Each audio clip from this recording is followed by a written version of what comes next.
Hello everyone. Let me start by saying this presentation is intended for the University of Maryland Engineering Department.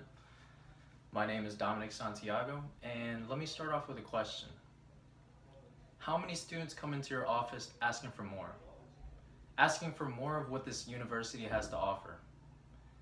They came to this school for one reason, which is to study and practice engineering, to be able to become better prepared and equipped for their futures. Now, as one of the more distinguished engineering schools in the nation, you have a reputation to hold, and that is to train young aspiring adults and turn them into fully knowledgeable engineers in all aspects of the field. But we're not going to accomplish this just by sending them through repetitive courses where they do tons of book work and show up for exams that they mostly probably just spend 2 days studying for. Not to say that the classes offered are bad. They teach fundamental skills and how to apply them in real-world scenarios. The classes are great, but I'm talking about real-world experience. Sure, there are internship opportunities, but we know that can get really competitive. What about the students that don't have much experience to begin with and need something to make ground in, get their feet wet? Let me tell you, the answer is research, and we need more of it. In order to turn our students into fully equipped engineers, we need to increase funding for student-assisted research. Why? This leads to more student research positions, more variety of research projects, and more financial student benefits. Let me elaborate on the first point. Increasing funding for student-assisted research opens up a number of research projects being conducted in this engineering department. Let me go back to a point I made earlier. As I said, real-world experience is invaluable for preparing students for the working world. Internships remain the best option for gaining experience, but they're very competitive.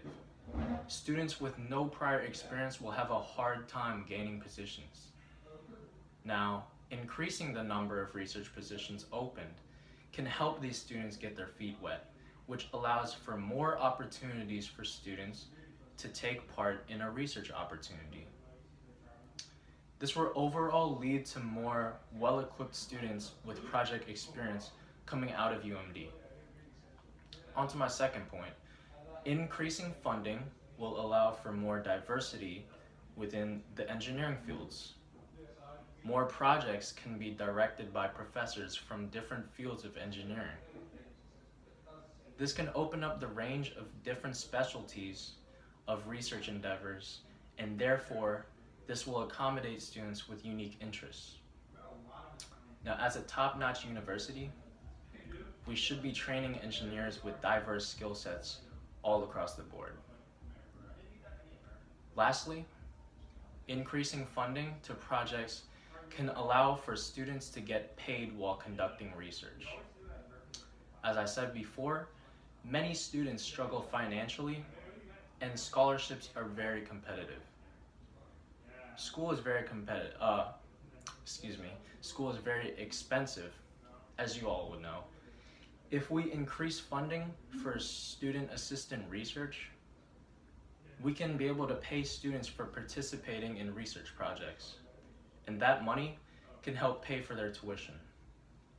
Additionally, getting paid is good incentive for students to work extra hard towards their project.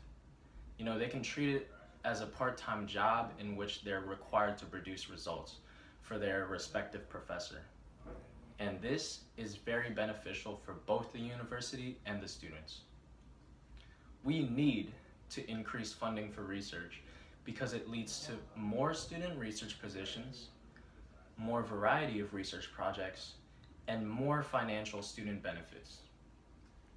This is going to be key in equipping our students with the necessary knowledge to prepare them for the real world. This will be instrumental in ensuring that the University of Maryland remains one of the top engineering schools in the nation.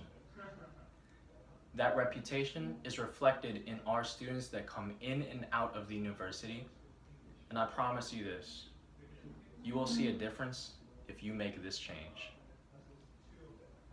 Thank you.